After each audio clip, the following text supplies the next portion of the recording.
Desde CaixaBank simplemente daros las gracias y los buenos días. Contamos hoy con Amaia Legorburu, que es socia de fiscalidad dentro de la Lawson Legal, un despacho que seguro conocéis de abogados habituados a operaciones de M&A con startups. Y un poco lo que queremos presentaros hoy es una alternativa novedosa y diferente que os aporta a las startups una vía de financiación adicional, ¿no? Muchas veces quizás en la búsqueda de financiación estáis muy centrados en levantar capital y hay otras vías alternativas de financiación, pues utilizando medidas fiscales o otras alternativas que, bueno, que Amaia pues va a pasar un poco a detallaros, ¿no? Nosotros de CaixaBank trabajamos de forma conjunta con Lawson, que son quienes un poco hacen todo ese análisis, filtrado, valoración, cálculos financieros de los proyectos. Y bueno, Amaia pues os va a presentar un poco las alternativas fiscales que hay de este tipo de proyectos, sobre todo en las comunidades forales de Euskadi. Así que sin más, yo le dejo a Amaia. Estoy por aquí para cualquier duda, pero bueno, Amaia os podrá ir comentando. La fiscalidad generalmente suele ser un poco pesada. Voy a intentar que no sea tan pesada. Voy a intentar explicar cómo funciona el artículo 64 bis, qué interés tiene para las startups, sobre todo, la aplicación de esta medida. Una medida que, como decía Fernando, es absolutamente innovadora. No existe, desde luego, no existía nada parecido cuando fue impulsada por la Hacienda Foral de Vizcaya. A día de hoy, alternativas similares que se están estudiando también por parte de la agencia tributaria, pero podemos decir que cuando fue impulsada por la Hacienda Foral de Vizcaya no tenía nada similar en ninguna de las haciendas vecinas. ¿De acuerdo? A ver, lo que os comentaba, el artículo 64 bis está en vigor en la Hacienda Foral de Vizcaya, en el territorio vizcaíno, desde el año 2017, al igual que en Guipúzcoa también, desde finales del 2017. En Araba entró en vigor hace 2 años. La normativa es similar, pero no es igual, con lo cual, en función de dónde tenga el domicilio fiscal la empresa de I+D, tenemos un discurso ligeramente distinto, ¿de acuerdo? Si bien los mimbres generales son iguales. La normativa, la realidad es que, si bien es cierto que se trata de una medida que ya se puede decir que está más o menos consolidada, ha ido variando durante los últimos años y hay pequeñas condiciones y pequeños requisitos que tienen que cumplir las empresas que todos los años han tenido alguna pequeña variación. Luego, con nuestros clientes, ¿qué es lo que nos vamos a hacer? Identificar qué tipo de empresas son, en qué territorio están, si están en Vizcaya, en Guipúzcoa y en Álava, y ver si cumplen los requisitos establecidos en la normativa tributaria para cada uno de los territorios históricos. ¿En qué consiste el artículo 64 bis? El artículo 64 bis es una herramienta tributaria para conseguir financiación alternativa no dilutiva en capital para las empresas con alto componente tecnológico, es decir, para empresas que tienen proyectos de I+D. ¿Qué se considera un proyecto de I+D? Un proyecto de I+D es aquellos que están definidos en la normativa foral y, sobre todo y fundamental, que hayan solicitado informe de calificación fiscal a la SPRI o, aquí en Vizcaya, a BEAS. ¿Qué es lo que nos pasa con una empresa que hace I+D pero que no es capaz de identificar que ellos hacen I+D? Que no pueden beneficiarse de un montón de herramientas fiscales y de ayudas públicas también que existen y pierden una oportunidad. Al final dejan de ser competitivos frente a otros que sí conocen este tipo de herramientas, ¿de acuerdo? Luego, fundamental, ser conscientes, ser capaces de identificar que estamos desarrollando un proyecto de I+D y solicitar el informe de calificación fiscal a los órganos pertinentes. Insisto, SPRI o BEAS. Sin esos informes de calificación fiscal no vamos a poder obtener financiación a través de esta herramienta. Y muy importante también, sobre todo para empresas que estén en las primeras fases de desarrollo de sus proyectos, que no estén totalmente subvencionados. Esta herramienta es compatible con las subvenciones siempre y cuando la empresa tenga parte del esfuerzo inversor no subvencionado, ¿de acuerdo? Por ejemplo, un gran número de proyectos con los que nosotros trabajamos son empresas que suelen pedir la subvención Azcitec. Los proyectos con Azcitec son perfectos y compatibles para el desarrollo y para poder aplicar este tipo de incentivo fiscal. Vamos a dar un paso previo. ¿Cuáles son los incentivos fiscales asociados al desarrollo de un proyecto de I+D?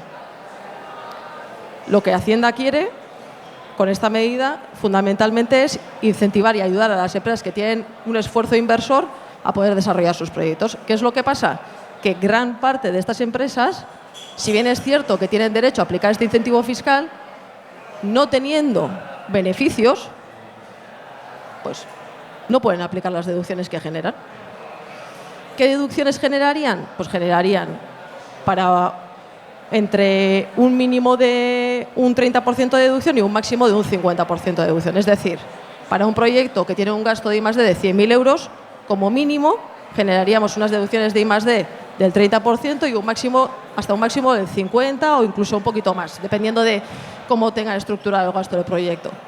¿Eso qué significa? Que de 100.000 euros, 50.000 euros te lo está financiando Hacienda. ¿Vale? Entonces, hay que ser conscientes de ello. ¿Qué es lo que pasa cuando tenemos un proyecto de innovación? Que las deducciones son inferiores. Generalmente un 15%. ¿De acuerdo? Como decía, gran parte de las empresas del territorio que hacen proyectos de I+D no suelen ser capaces de aplicar las deducciones en su impuesto sobre sociedades. En la medida en que no pueden aplicar el incentivo fiscal, pierden interés. No se molestan tampoco en solicitar el informe de calificación fiscal a la SPRI, etcétera, etcétera. Para esas empresas que no son capaces de aplicar las deducciones en su impuesto sobre sociedades, se impulsó y se diseñó el artículo 64 bis, que es el que vamos a analizar ahora, que permite a las empresas desarrolladoras de proyectos vender, entre comillas, las deducciones a otras empresas. ¿De acuerdo? ¿Qué perfil tienen las empresas interesadas en comprar las deducciones fiscales que generan las empresas de I+D? Pues están en la situación contraria. Es decir, generan base imponible positiva, es decir, resultado positivo, ganan dinero, pagan impuestos y en la medida en que pagan impuestos les interesa comprar deducciones que generan otras empresas. ¿Vale? ¿Qué interés tienen estos, aquí llamamos inversores, pero realmente son financiadores, en comprar deducciones de otras empresas?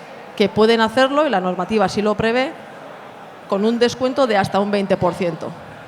Es decir, ellos a través de esta inversión pueden aplicar una rentabilidad del 20%. ¿Cómo? Porque compran estas deducciones con un descuento del 20%. Luego os explico en un ejemplo cómo se hace esto. ¿De acuerdo? Además, los inversores, además de obtener una rentabilidad financiera, con esta herramienta, y nosotros lo estamos viendo, consiguen tener una plataforma sobre la cual tener visibilidad sobre los proyectos de I+D que se están desarrollando en el territorio.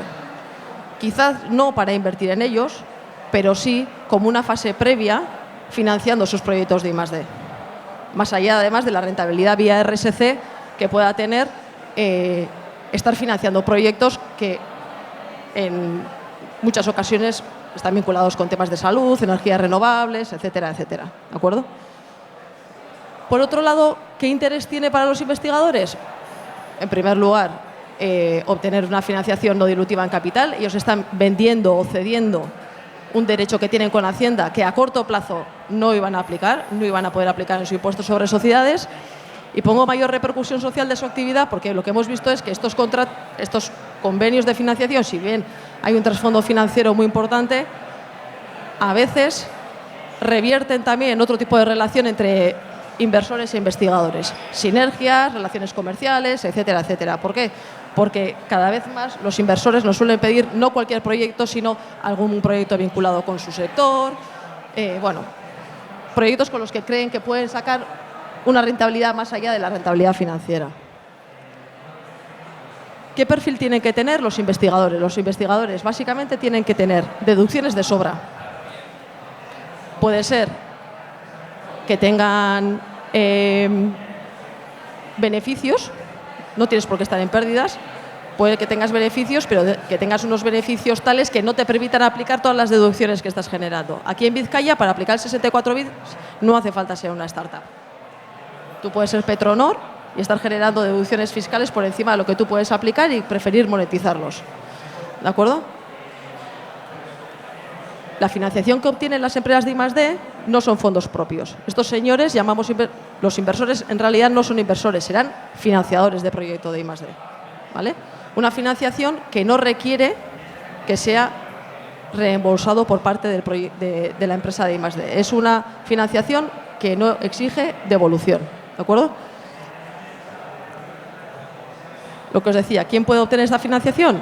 Sociedades que tienen exceso de créditos fiscales, sociedades con pérdidas y otro tipo de empresas, por ejemplo, como las cooperativas que tienen tipos de gravámenes inferiores y generalmente los tipos de deducción tan elevados hacen que les sobre también los créditos fiscales que generan. Este es el esquema del artículo 64 bis. Básicamente tenemos a unos señores que tienen resultado positivo, que están interesados en financiar un proyecto de I+D. Los financiadores van a obtener una rentabilidad máxima o pueden obtener una rentabilidad máxima del 20%. Digo puede porque la normativa establece ese techo máximo, pero si estas empresas tuvieran algún otro tipo de relación y entre ellas pactaran que no existiera rentabilidad en favor del financiador, se podrían hacer sin ningún descuento, ¿vale? Importantísimo, para el investigador no tiene obligación de retornar el importe de la financiación que estos señores han desembolsado y la única obligación que estos señores tienen es la de desarrollar el proyecto en los términos previstos inicialmente, generar esas deducciones y no aplicarlas en su impuesto sobre sociedades. ¿Por qué? Porque la deducción la va a generar el financiador. De hecho, coloquialmente, a esta herramienta se le llama, o bien por el propio nombre del artículo, que es el artículo 64 bis, también se le llama compraventa de créditos fiscales, cesión de créditos fiscales o incluso por ahí se suele mencionar a veces mecenazgo tecnológico. ¿De acuerdo? La realidad es que la norma foral del impuesto sobre sociedades lo que prevé es una nueva deducción para estos señores, para el financiador. Y se llama deducción por la participación en la financiación de proyectos de I+D. ¿Vale? La deducción la van a generar estos señores. Por eso el investigador en su impuesto sobre sociedades no lo va a poder aplicar. ¿Vale? ¿Cuál es el esquema? En la práctica, ¿cómo funcionamos? Lo que tenemos que hacer es, por ejemplo, por estas fechas identificamos si el año que viene vamos a tener un proyecto de I+D o no. Nosotros somos licenciadas en Derecho y a nosotros eso nos lo tenéis que contar. Muchas veces en colaboración con consultores de I+D, que son los que presentan las memorias a la CITEC, a las subvenciones, Neotex, etcétera, etcétera. ¿Vale? Nosotros a principios de año identificamos qué proyectos de I+D va a desarrollar la empresa de I+D y la empresa de I+D lo que tiene que hacer es, antes del inicio del proyecto, y eso lo dice la normativa, y esto suele ser un impedimento para poder hacer más operaciones de las que hacemos, solicitar el informe de calificación fiscal. Si hoy nos conocemos porque os lo estoy contando y me decís, Maya, pues que este año he desarrollado un proyecto de I+D y no sabía esto. Pues si no habéis solicitado el informe de calificación fiscal ya no puedo hacer nada. Si no, todavía quizás estaríamos a tiempo. ¿De acuerdo? Con lo cual, ser capaces de identificar esto antes de final de año, del año anterior o a principios del año. ¿Vale? Este requisito no suele ser problema con los proyectos que solicitan a CITEC. ¿Por qué? Porque todos los proyectos que solicitan la subvención a CITEC, directamente, cuando la resolución es positiva, les da derecho a obtener el informe de calificación fiscal. Con lo cual, una empresa que ha iniciado el proyecto en julio, si nos contacta en el mes de agosto o en septiembre, estaríamos a tiempo de poder hacerlo porque sí ha cumplido con ese requisito de haber solicitado el informe de calificación fiscal. Soy súper pesada con esto, pero es la diferencia entre poder hacer esto y no poder hacer esto. Ten en cuenta que al final la empresa de I+D va a ejecutar su proyecto, sí o sí. Ellos han solicitado probablemente la subvención a CITEC, de esos, supongamos, 100.000 euros de gasto, 25.000 euros le va a llegar a través de la subvención, pero es que los 75.000 euros restantes, una vez que a mí me digan que han solicitado el informe de calificación fiscal, nosotros los podemos conseguir monetizar, sin que para la empresa de I+D sea más trabajo, porque ellos ya se han tomado el trabajo que es solicitar el informe de calificación fiscal. Esto es dinero, no te digo caído del cielo, pero un poco sí. Siempre y cuando hayas cumplido con este requisito de solicitar el informe de calificación fiscal. Lo que os decía, aquí en Vizcaya, tanto ABEAS como la SPRI. Existen unos plazos para poder identificar a los financiadores. Ese trabajo generalmente lo hacemos nosotros, porque entendemos que las empresas que estáis desarrollando vuestros proyectos no tenéis capacidad de andar identificando posibles compradores de créditos fiscales. El emprendedor tiene que estar centrado en lo suyo, ¿vale? Nosotros hacemos esa labor en colaboración con Caixa, ¿de acuerdo? Buscamos empresas interesadas en comprar los créditos fiscales de estas empresas de I+D. En el plazo de 6 meses desde el inicio del proyecto hay que firmar el convenio de financiación. ¿De acuerdo? Una vez que se firma el convenio de financiación y una vez que ya hemos obtenido el informe de calificación fiscal, lo único que hay que hacer es, la empresa financiadora lo que tiene que hacer es el desembolso. Una vez que se ha realizado el desembolso, y ahora os diré qué importes se consiguen a través de 64 bis, nosotros nos encargamos de preparar la comunicación a Hacienda y esto se acabó. Cuando digo se acabó, significa que ya no vamos a tener ninguna vinculación con el financiador, no es un señor que tenemos sentado en el Consejo de Administración, no le tenemos que dar nada más que la seguridad de que el proyecto se ha ejecutado en los términos previstos. Y eso muchas veces, ¿cómo lo solemos hacer? Cuando en el año N+1, en el mes de abril o así del año que viene, pasar la auditoría de la CITEC, es decir, la propia Sprit hace una revisión del gasto que ya se ha ejecutado y ese papelito se lo hacemos llegar al financiador para que se queden tranquilos y vean que el proyecto se ha ejecutado en los términos previstos. ¿De acuerdo?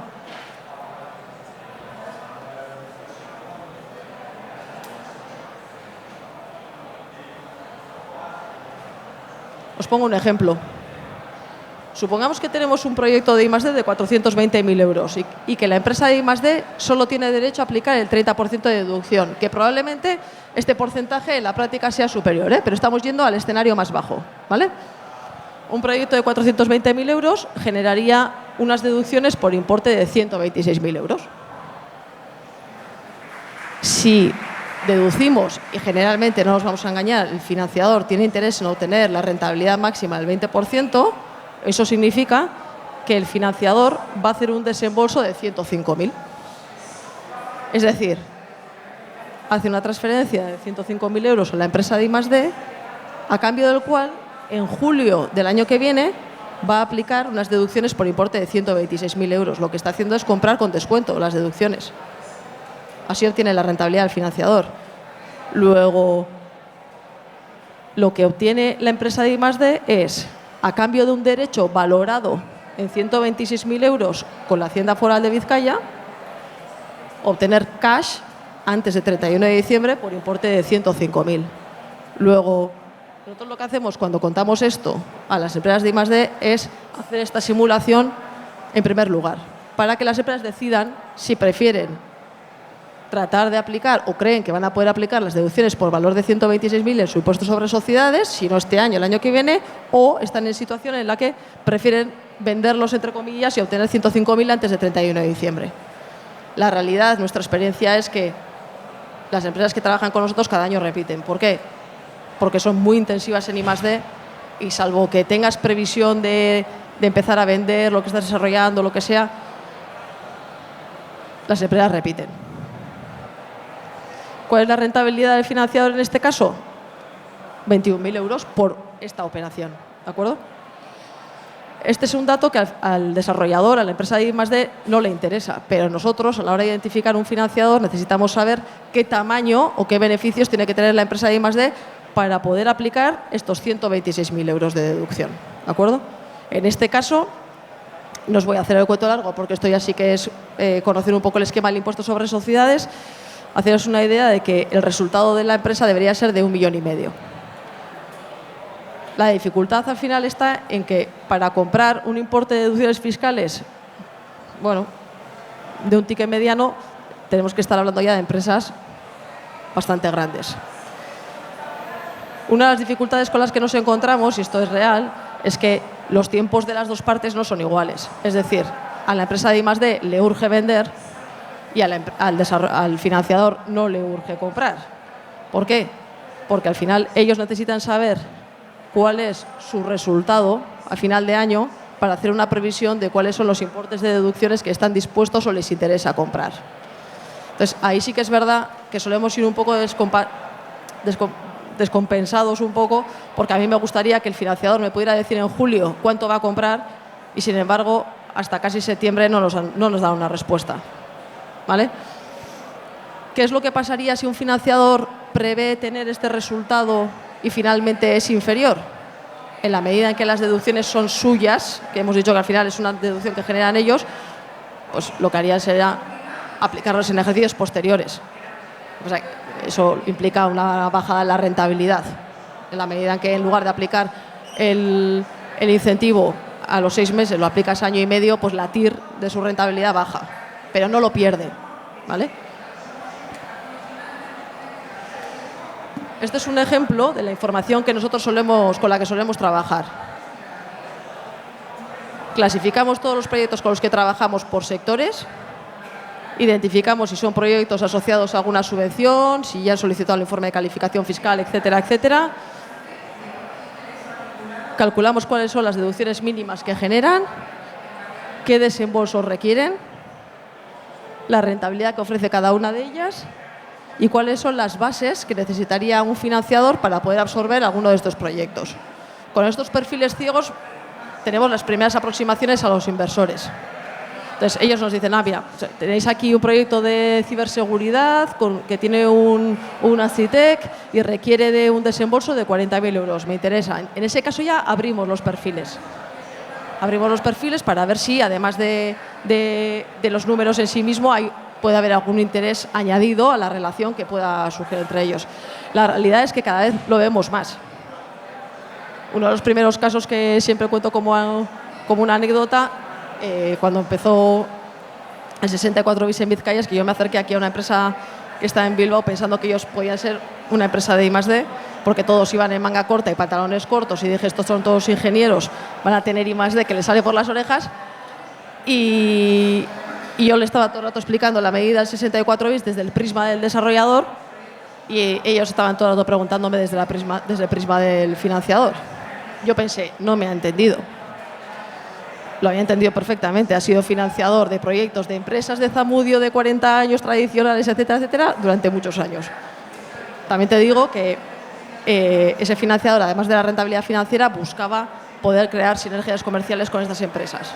Entonces, luego el 64 bis es una herramienta que consigue financiación para proyectos de I+D, pero creemos que además puede ser una herramienta para abrir puertas a otro tipo de relaciones, como por ejemplo fases previas de corporate venturing, etcétera, etcétera. Básicamente es eso, sin entrar a más tecnicismos. Si tenéis alguna pregunta.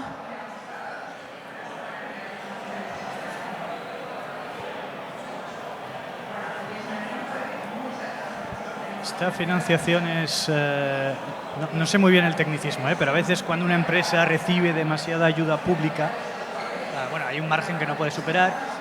¿Esta financiación que te da un tercero se contabiliza como ayuda o es como un inversor privado no contabiliza en esos rankings? Me preguntaba si esto se contabiliza como ayuda pública, como subvención. Al principio del todo he dicho que son compatibles con las ayudas públicas. Doy un paso para atrás. Son compatibles con ayudas públicas siempre y cuando no todo el proyecto esté subvencionado. Eso para empezar. No todo el proyecto. Hacienda, ahora te explico. Hacienda entiende que en la medida en que todo tu proyecto lo desarrolles en base a ayudas públicas, tú no tienes esfuerzo inversor. No es tu dinero. Luego no generas deducción. Eso es ya el paso previo. Es decir, para que una empresa genere deducciones, el esfuerzo tiene que ser tuyo. Si tú tienes un Neotec, por ejemplo, primer año, y todo tu proyecto podemos entender que vuestro proyecto de I+D está subvencionado por el Neotec, ese año no generas deducción, luego tampoco la puedes vender. Somos muy pesadas, aquí está mi compañera Maitane, en preguntar durante todo el año cuántas subvenciones tiene asociados este proyecto. ¿Por qué? Porque muchas veces, sobre todo, nos estamos encontrando ahora con proyectos que han solicitado la Acitec, por ejemplo, un proyecto de 120.000 euros. Le conceden una Acitec de 20.000. El gasto a estos efectos sería de 100. Y empezamos a calcular la deducción en base a esos 100 de gasto, no en base a los 120, 100 de gasto, ¿vale? Entonces generarías unos 30.000 euros. ¿Qué es lo que pasa? Que al final de año, de repente, el emprendedor te dice, como es lógico, porque lo que tiene que hacer es buscarse las castañas y sacar financiación por donde sea, te dicen, Amaya, es que me han dado también un Álava Emprende. O me han dado no sé qué subvención de Quevedo. Todo eso minora la base de deducción. Luego, ese 30% de deducción cada vez se calcula sobre un importe más pequeño. Entonces, ¿es compatible? Sí. Pero cuanto mayor importe de financiación pública tengas, menos importe de financiación te va a llegar por aquí. No sé si me he explicado. ¿Alguna otra cuestión? Pues ya estaría por mi parte. Fernando, ¿alguna cosa que quieras compartir?